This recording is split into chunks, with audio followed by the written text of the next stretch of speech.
My name is Wendy Pitkin and I am here interviewing Bev MacKenzie for Bay Island Community Services.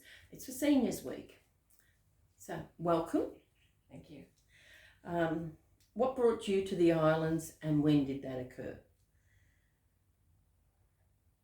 We came from the Central Coast, New South Wales. In 1975, we actually arrived Boxing Day 1975 because my parents had come up to Macleay Island and they started a taxi boat service named after my eldest child, Nicole, and so they called it the Nicole Inter-Island Taxi Service. They started that service in 1971 and but I don't think it was registered till about 1973. Before then, they were using a small carabine to take workers back and forth to the mainland.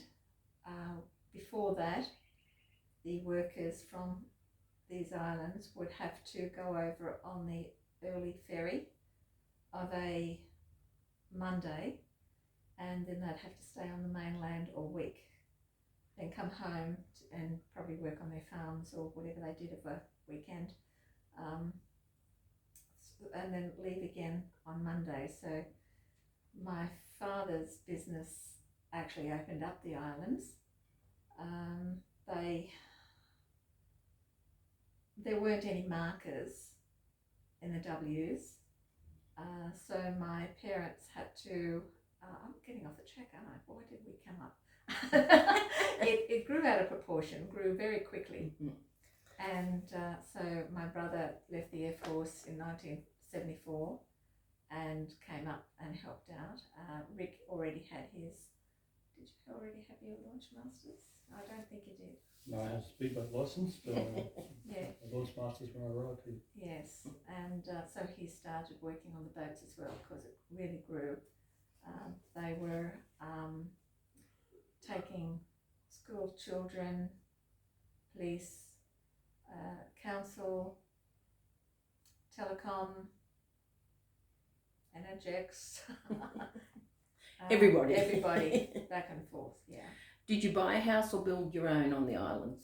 We lived in a caravan out the back of Mum and Dad's place on Macleay Island for about 4 years until our house sold on the Central Coast, and then we bought on Carrigara. What was life on the islands like then? No power, no water. When Mum and Dad first started up the service,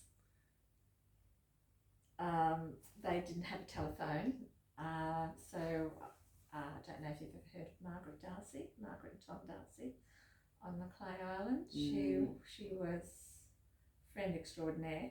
They owned a tiny little shop at the top of the hill where the chemist and the doctors are now, and there was no buildings in between. So she used to QE messages back and forth whenever anybody rang up for a taxi boat special or whatever. In 1973, Dad started the emergency boat as well. So it was always a QE type of thing with a field radio, field phone. And yeah. What made you get involved in working for the community? Well, I think in small areas you do what you can to help out. I started the first playgroup over on Macleay Island when I was living over there because I had two small children then, and which eventuated into three. So I had the first playgroup, and you just do what you feel you can. You know, you might not be an expert at it, but you just do the best you can. So that the type of community involvement was the play group. Anything else? Yes, joined the fire brigade on Carragara because we had a few incidents on Macleay Island, and we were just in boots and shorts and wet hessian bags and etc. So we joined the fire brigade on Carragara, and it wasn't much better over there actually when we first started. That was around about 1979. Both Rick and I joined, and then we became involved in the first responders. I think that was around about 2001, 2002.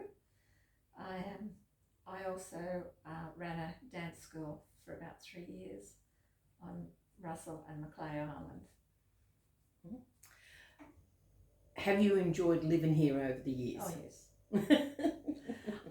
We've often thought about leaving, but honestly, we've done a bit of travelling, and it's always nice to get home.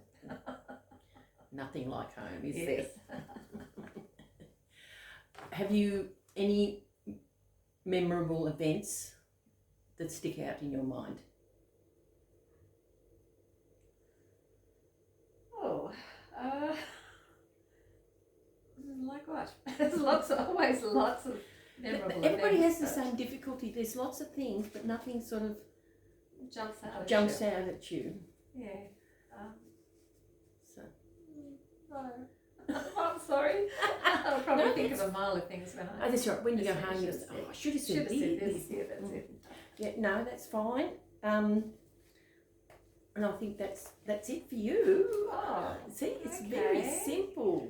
Can I just say a bit more about the Nicole Intrail Taxi Service? You can, yes. Okay, so as I was saying to you when I got off the track there, when Mum and Dad used to go out, ran hail or thunderstorm, they used to go through the W's. There's no markers there, so my brother and Dad put your port and starboard markers on the poles that were there, and I think there were just a light on both ends of the W's. Used to navigate by coming up to Russell Island. There was Yeah. always a lady lit a lamp there. Oh for yeah, us. yeah, that's right. Mm.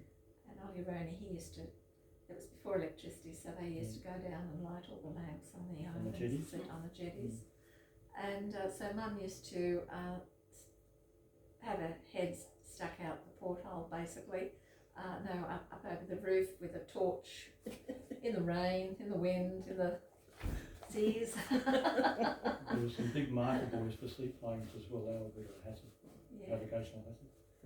And that all the boats were upgraded over a period of time. And unfortunately,